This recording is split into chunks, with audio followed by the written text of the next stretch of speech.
It's time for the AxisOfEasy podcast, the weekly technology digest that keeps you ahead of the curve.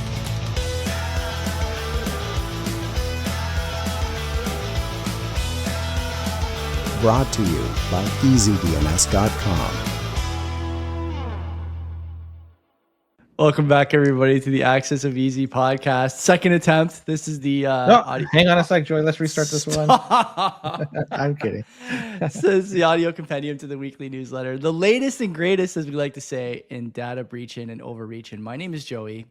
That's Len. Len, beautiful date. My wife's on mat leave. She's out walking with her friends, with relatives, I am jealous. I am very, very jealous. What are you doing these days? How was your unofficial first day of summer?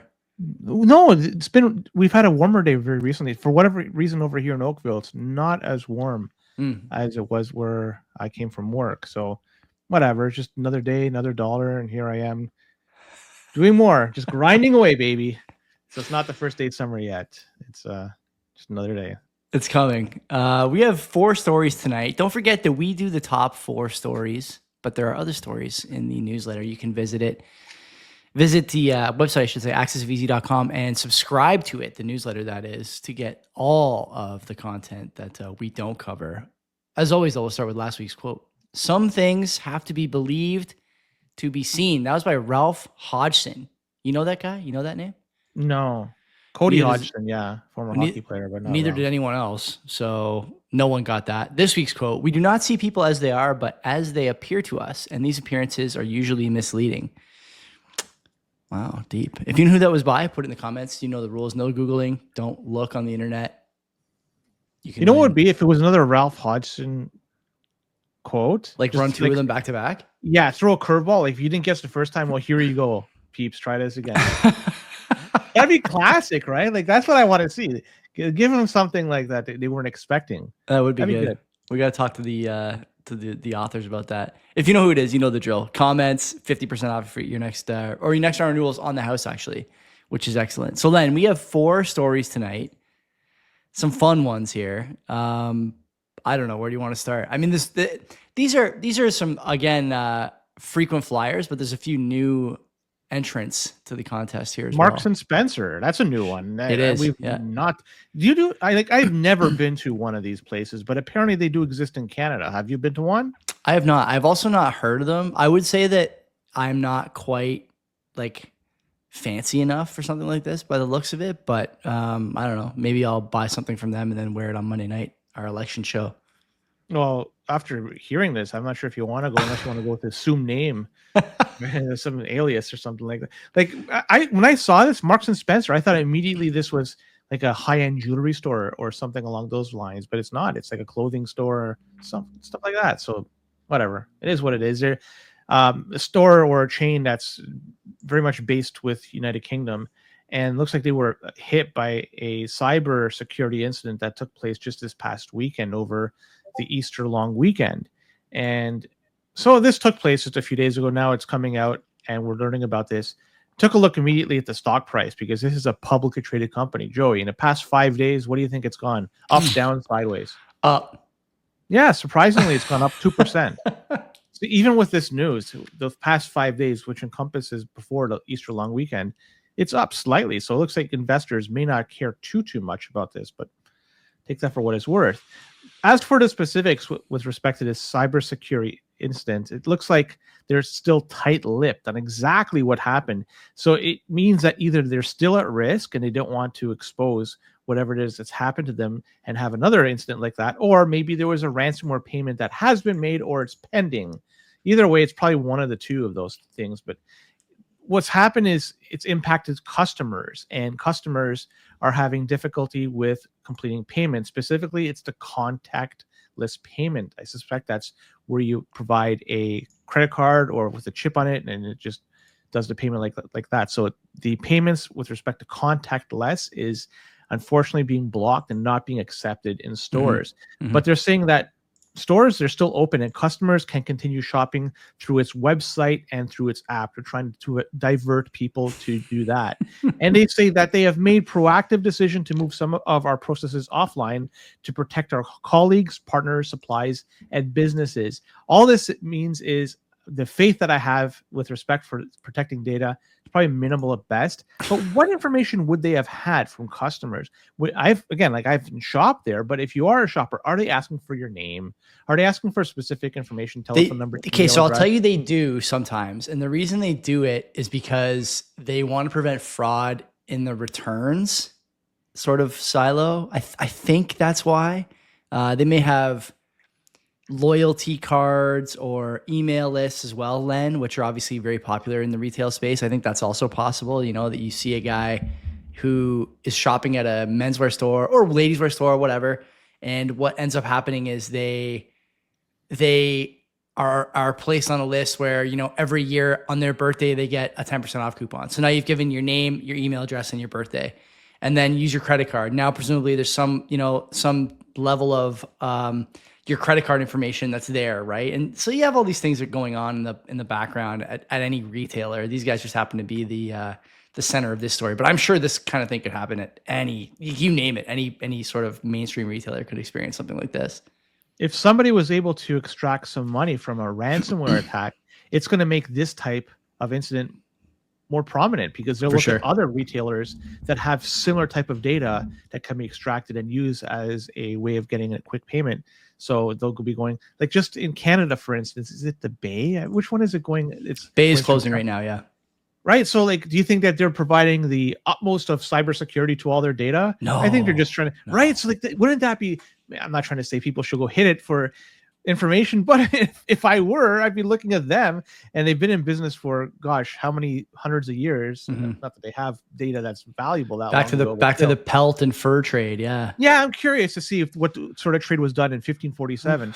But with respect to that, like, you could be attacking, people would be attacking stuff like that because it's lucrative. Yeah. Right. They do this because they want a payday, man. And you know what? This stuff is going to happen more and more frequent, and all the more reason when they ask for the information from you, your name, your email address, your telephone number, either decline or give fake information. Totally. What are you going to gain out of this? Totally. Yeah, I completely agree. I don't know why anyone would at this point be giving that information to any retailer. There's not a situation where you should be giving info to someone with whom you are buying a garment. There's no point. And I can't imagine that people are still doing this freely and without reserve, but seems to be the case. Here we are, high-end retailer in the UK. Pwned, as the saying goes. Anyway, where do you want to go to next? This spyware stuff called Alpine Quest. Never heard of this application. Me neither. And apparently for the Android ecosystem, it looks like it may have spyware that's been injected into it.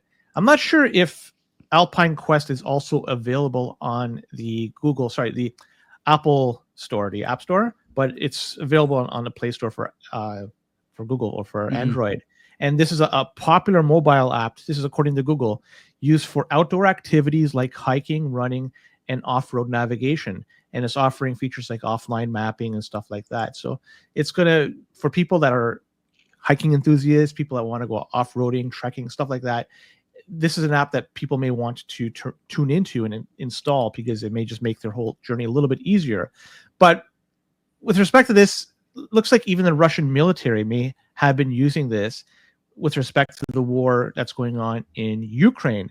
And as a result, for Russian military personnel using it, it makes it for a valuable target to inject spyware. And they've been doing this, and it's involuntarily extracting information from the Russian military's personnel's cell phones. And the people behind the attack, they're able to do this and perpetrate this into people's phones by providing an older version of the app and putting the spyware within it. And the app was distributed within a fake Telegram channel. Downloading APKs from Telegram. I don't know what could go wrong from this, but I guess people are trying to avoid paying for the full feature and just trying to get an APK. Exactly. That's exactly correct. But you're getting, in the process, you're losing a lot. And look in this case, user's telephone number, account details, contacts, geolocation. And if you're trying to fight a war, knowing this information, especially geolocation, could be really valuable when trying to mount an attack or defend an attack. Either way, as for who's behind this, it's unknown at this time, but maybe we'll find in a not too distant future. Either way, like, this is something, people out there, don't download APKs just out of the blue. You got to vet this stuff. Not to say that if it's on the App Store or the Play Store, it's going to be 100% clean, but you could say it's probably going to be more clean than if you're just getting it from anywhere else, especially a Telegram channel. Like, come on, do yourself a favor. Don't do this stuff. Do you know what geocaching is?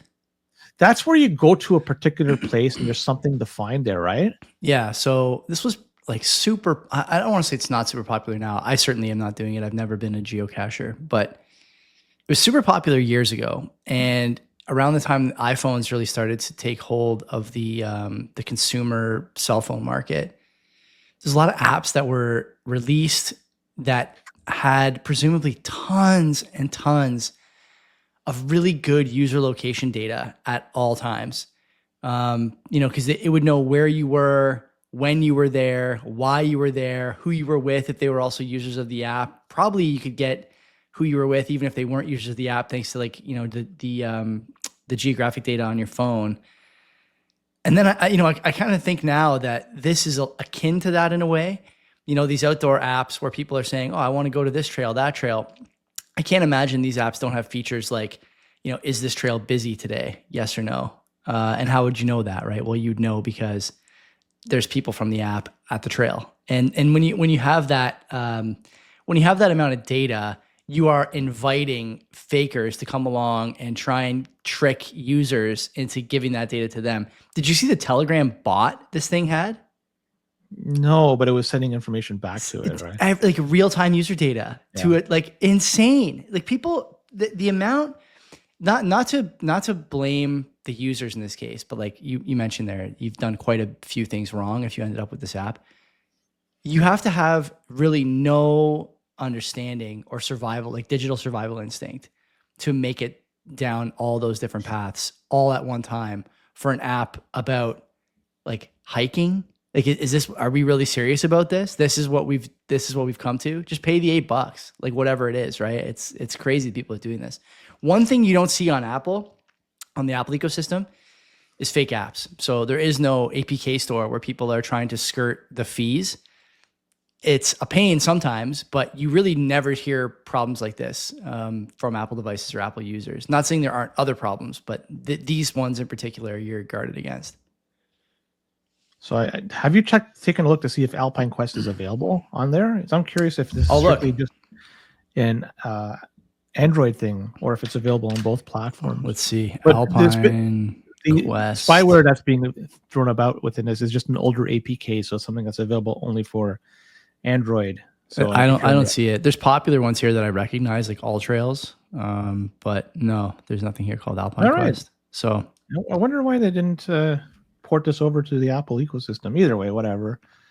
Let's talk about more Russian stories. And looks like folks with ties to Russia are trying to get access to organizations that have ties to Ukraine and also human rights organizations. And how are they trying to do this and how are they gaining access? Well, it's through the Microsoft 365 accounts. And this has been going on. Again. This is like the fourth story we've had like this in 2 months.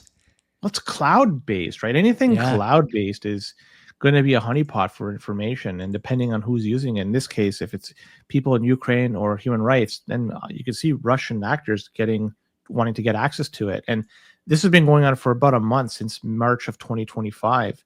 And the way they have been gaining access is by engaging a particular individual and tricking them into clicking a link. And that link is going to send back a code for a Microsoft-generated code, which then is parlayed over to the individual, and they get direct access to the Microsoft 365 account. And how they're getting in touch with people is very interesting. They're using stuff like WhatsApp and Signal. So great. And they're able to, to talk to them, asking them to hop onto a private chat. And they're saying that it's, various European national political officials, some upcoming events centered around Ukraine, and they're just trying to trick them into let's chat, let's get down to dirty and I wonder if Klaus Schwab is listed in some of these names that they're throwing out there to try to lure people. Like, look, I'm with Klaus Schwab. Do you want to talk to us? Because like that guy's got nothing to do these days, or at least a lot less things to do these days. It's a lot of free time. But really, this all boils down to social engineering, trying to say that you're tied to a particular organization or some particular individuals, and then people think, oh, wow, you must be a big guy. Let me chat with you, even by video chat. And through there, a little bit of trust is gained. They provide a link to the Microsoft 365 account, and that's it. They're off to the races. So I don't know. This is another reason why you want to self-host. I'm going to give a plug to EasyDNS, but your emails and stuff like that, it's better just to have it hosted on a reputable server like EasyDNS. But yeah, not much else to that, right? Sometimes I wonder, this is like sort of akin to the Nigerian prince thing. Sometimes I wonder why people who obviously are so dumb that they fall for this kind of thing also think that European power players are reaching out to them via WhatsApp to have a quick discussion on video call. You ever wonder that? Like, what is the Dunning-Kruger level there? People who think they're more competent than they actually are. I don't know. I hate to be the bearer of bad news for these people, but no one from the European Union or the IMF or whoever is going to contact you about a Ukrainian. It could be like C. Lagarde sending you a note randomly on WhatsApp. CL, hey, do you want to chat again? How's your trade I going? I just got out of jail again, and wait, did she do jail time or was she that? Didn't. I don't think she did. She was convicted, but I mean, does anyone over there do any jail time? No one who's ever worn a $5,000 scarf has gone to jail, and Lagarde, obviously, scarf connoisseur like none other. So she's a big time scarf wearer, right? And I just realized she loves scarves. There must be something there, like the Adam's apple or something she's trying to hide from people. Who knows? This is why we need more than 4 stories in this newsletter, because otherwise we just fill it with comedy content. It's never that great. I'm trying to do my best to make this as worthwhile as possible, right? Because if you're gonna tune in, you might as well get a little bit more than just us reading the stories. We'll go to the last one because it was recently uncovered that a cryptojacking campaign was a cause for. Okay, I want to stop you right there. Do you like the term cryptojacking?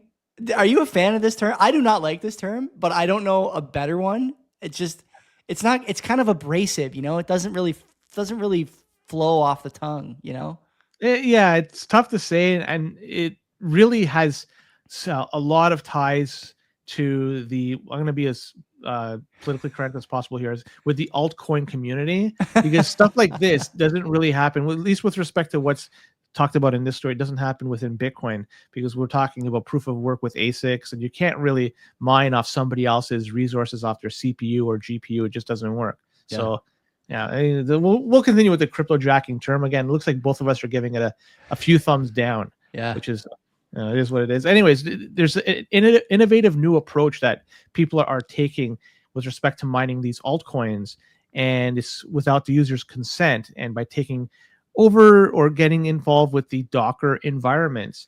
And security researchers from Darktrace and Cato Security Labs, they've identified this new way of doing this malware stuff. And this thing, it distinguishes itself from legitimate tools, and it does so in a way to accumulate altcoin rewards.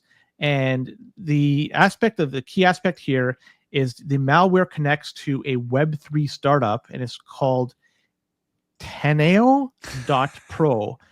I wanted to copy and paste this, but I decided if there's a better part of me not to do it. I was even going to do it within a sandboxed version. I just couldn't do it. I just couldn't bring myself. So I have no idea what's on that website. Anybody wants to check it out, be my guest. Teneo.pro. Do not check it out. Do not go there. If you want to, go ahead. I don't recommend it. But it's a strategy, like connecting through it as a way to earning some of the tokens on the platform. And through this connection using the Docker thing, it added a layer of complexity. And so investigating it was difficult, because the initial point of entry of the malware involves the attackers of launching a malicious container directly from the Docker hub, right?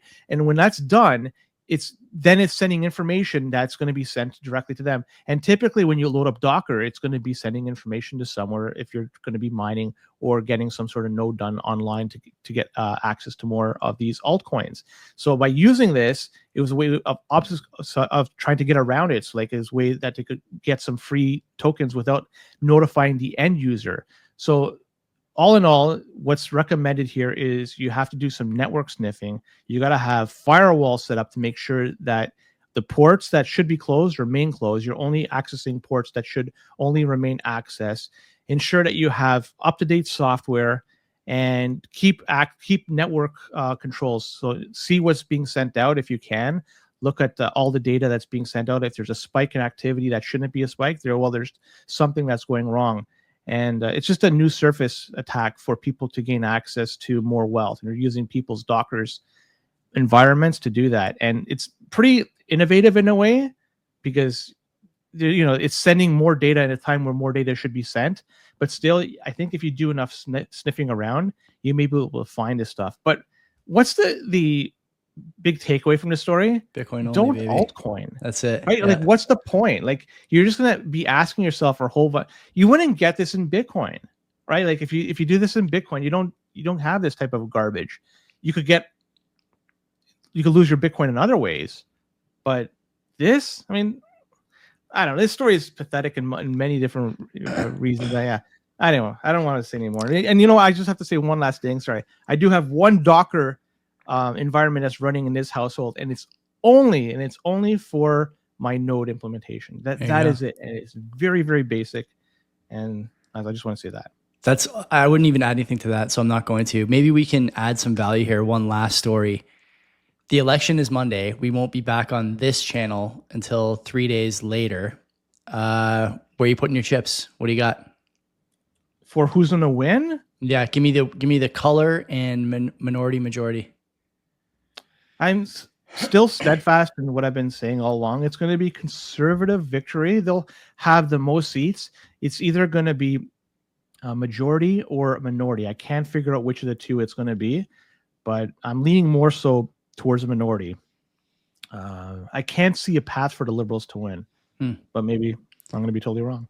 I bet 200 on Pierre Poilievre winning today. So no, allegedly you bet $200. People are claiming, the story is floating around that I bet $200 on Poilievre winning. So that's a lot of monopoly money. So it's not like you're putting real money. This is fake money. It's a paper bet. And, allegedly.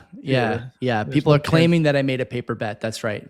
Many layers of obfuscation and allegation here. But I think the Blues. I said on our show that I think the Reds are going to win. I'm saying on this show that the Blues are going to win. That way I'm ready either way. So covering both sides and watch the Orange win. Just to really Somehow I doubt it. Now, a good question: greater or less than 10 seats for the NDP? Less. Wow. Okay. No, you know what? I don't think so. I think Carney is soured on a lot of people, and I presume that the NDP voters are among the most sour feeling today. Great line of questioning from one of the reporters in the Scrum earlier about his call with Donald Trump from March, where he said the president really respected our sovereignty and wanted to make deals and stuff, and Trump basically saying today or yesterday that none of that ever happened. And he did get pushed on that today, and he spoke in circles, and he did this tell. There's a guy on Twitter who's saying that Carney's tell, when he's about to tell a lie, is that he touches his face before he starts talking. And if you look back, he's got a number of different examples of where he's clearly, you and I will never know if he's lying or telling the truth, but he certainly is not being direct. He's talking in circles and all these different examples. So make of that what you will. Have you cast your ballot yet? I have not. I'm going to go Monday. Yeah. The balloting place is like a block from me, so I'm not that worried about it. I'm just going to walk over. I look forward to spoiling my ballot. That's it. We're getting out of here. We'll see you next week. Latest, greatest, data breach and overreach and all that good stuff. Sign up for the newsletter, AxisOfEasy.com. Sign up for the podcast, wherever you get your podcasts. And until next time, only make paper bets. Take care.